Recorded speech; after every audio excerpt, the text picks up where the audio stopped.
Shut up and sit down.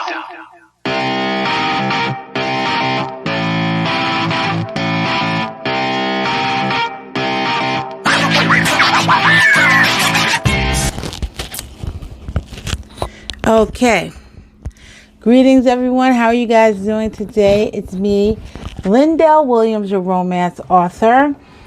I am all ready to do my open book blog hop post for this week, December 28th. I did not do last week because I was busy getting my new BDSM romance, A Stroke at Midnight, released for readers, and so I wasn't able to do it.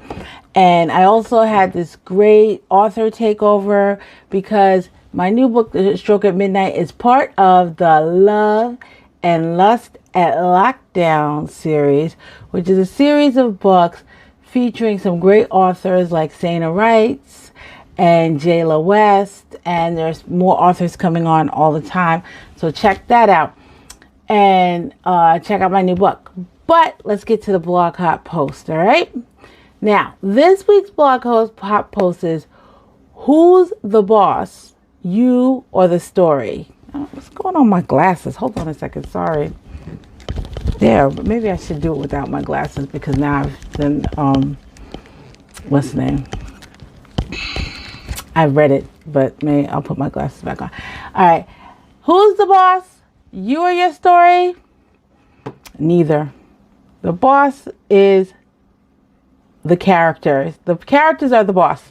The characters are the boss of my stories. I write character-driven books, okay? You have a choice. You can write plot-driven books, or you can write character-driven books, or you can switch up whichever one you want to do. I tend to like character-driven books. I like to give my character depth and complexity, and oftentimes that comes at a price. Those characters are going to actually start to, I'm going to end up prioritizing them and how they are, their arcs, what it is that they accomplish in the story, how that the plot feeds that, okay, becomes the priority when I write my books. So it really is the characters. So I often start off with the characters. I think about these characters and what the characters are doing and the characters' personalities. So I have a couple of ways of doing that. One is I have my trusty, everyone's seen this before, work in progress notes. And I also use a software, an outline software.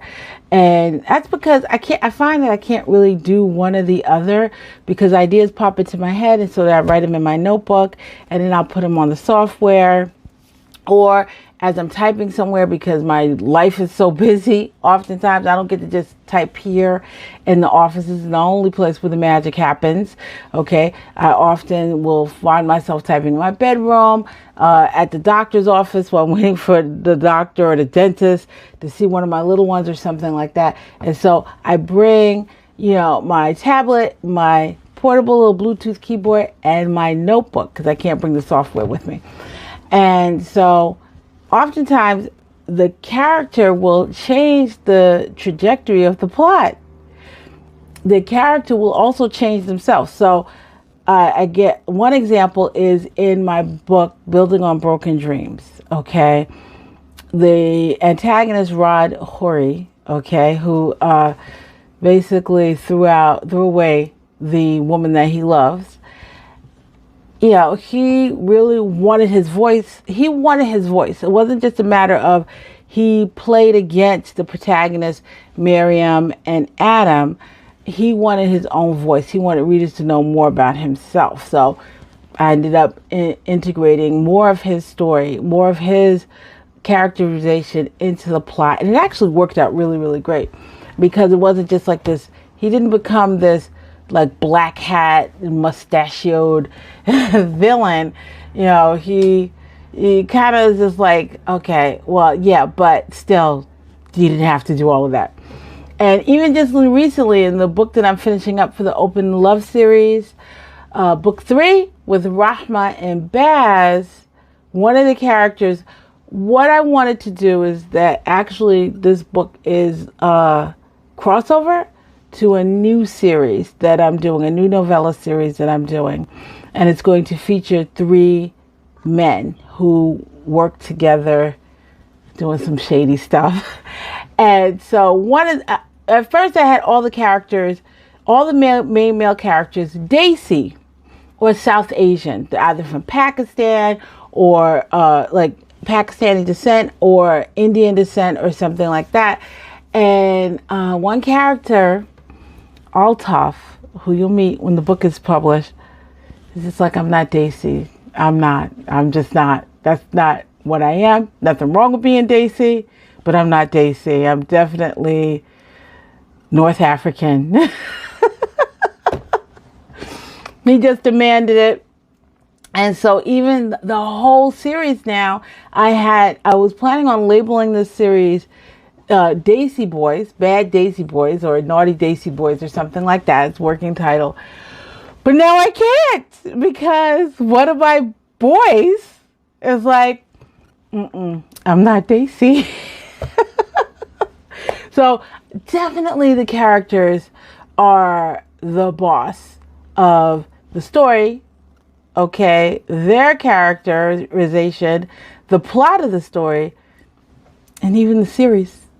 Okay, even the series, I have characters that were just like, I am not this, or I'm not that. I wouldn't do this, I wouldn't do that, and I've had to change the plot trajectory because of that, because it didn't fit the character. And so the plot kind of shifted and changed. And a lot of times, most of the time, I'd say 99% of the time, it ends up better.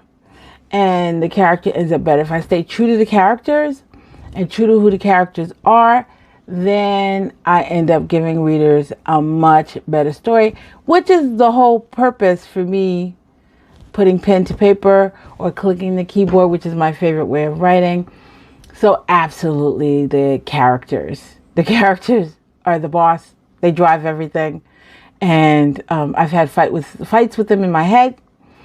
And most of the time I end up losing because, they're usually right about themselves. So don't forget to visit me at www.𝓛𝓸𝓬𝓮.com. Check me out on social media. I'm on Instagram, Twitter, Facebook, Pinterest. So all under Layla Writes Love. I'm very, very easy to find. Check out my new book, A Stroke at Midnight. It is a BDSM romance featuring Mateo and Deja. This couple who have been, they've been kind of digging each other and wanting each other for quite a while. And so they decided to throw caution to the wind and hook up on New Year's Eve. And what's that going to mean for them? All right. So you can find all of my books on Amazon. They are Kindle Unlimited for my Kindle Unlimited peeps. Okay. And Stroke at Midnight is a quickie. It's a quick read. It's a 99-cent read. So it is ebook only. Okay. But you can always download it. And remember that you can always use Kindle across devices. You don't need to have a Kindle device. You can put it on your phone. You can read it on your computer. You can read it on your tablet, your MacBook, your iPad. It's all available there. So check it out. I'll put the link in the description box. Okay. And enjoy your week. I look forward to reading with you. Have a great week. Salams. Bye. Shut up and sit down.